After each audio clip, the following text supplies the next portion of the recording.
Hey, I'm Glenn. And I'm Sam.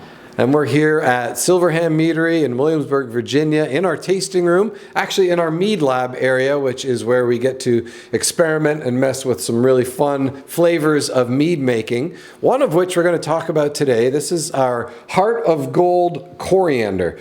We've made, this is our fifth in our series of Heart of Gold meads, and all of them are traditional meads. So Sam, can you tell us, what is a traditional mead? So a traditional mead is just made with honey, water, and yeast. They're technically, in my opinion, a challenge to make well because you have to be quite precise with all of your processes, and you want that honey to shine through because that's all you're going to have for flavors and aromas and all that sort of thing. Yeah, we make a lot of meads that have fruit and spice and herbs and that sort of thing.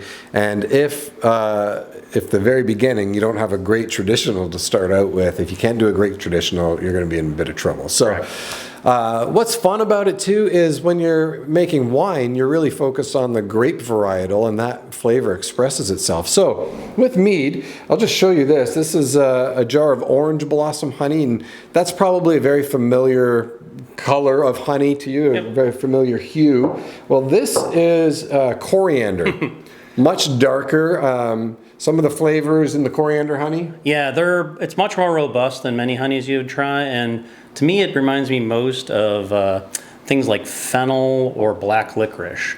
Hard to believe that that's actually a flavor within honey, but it is. Yeah. It's whatever those bees are feeding on, which in this case is coriander blossoms. It's a very rich, complex honey, which that's, I think, why we thought this could be a fun traditional mead to make. So over the years, Heart of Gold, all of our meads are tied to songs. Heart of Gold is an old song by Neil Young, and since mead has always got this kind of gold color to it, we thought Heart of Gold would be a good name for this series.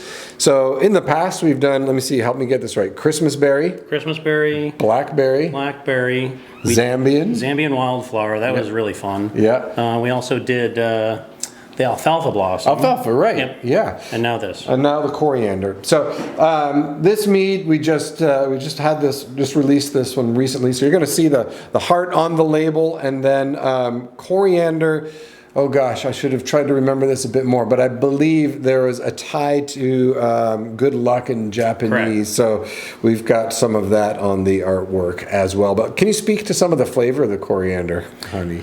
Well, so I think a lot of, as I mentioned, that it has this sort of black licorice flavor that in the honey that does come through very nicely in the mead. It's a little more subtle, so if you're thinking, oh no, I don't like black licorice, I'd suggest you give it a try anyway.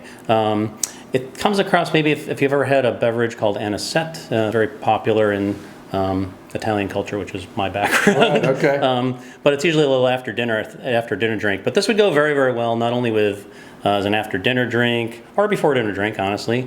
But with certain foods, I think that flavor really comes through nicely. I would say most East Asian cuisine in particular. We had, I think we had talked about pork and even like Swedish meatballs because of that spicy. Yeah, there's all kinds of stuff that this would really complement very well, in my opinion. Yeah. So if you haven't had a chance to jump into our Heart of Gold series, this is a good starting point for you. Heart of Gold Coriander. It's available now. That's the other reason that makes it good. So come on in, grab a taste of it, or you can order your bottle from our website today. Thanks for watching. Thank you.